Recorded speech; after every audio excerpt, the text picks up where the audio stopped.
Hello and welcome back to my channel. It's very hot here in the Netherlands. I'm literally melting.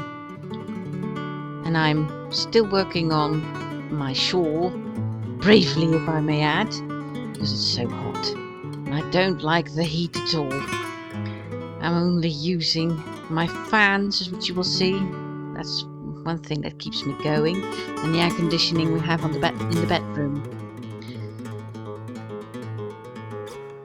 Even the cat is melting. Poor thing.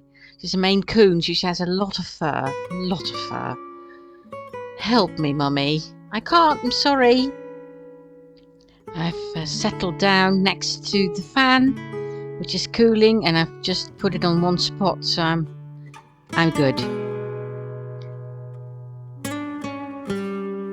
And here I'm knitting away the second sleeve of my own sweater.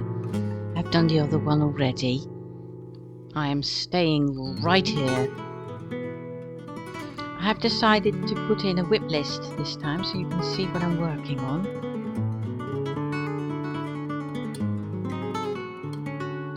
And still it's very hot. And still I'm just working away.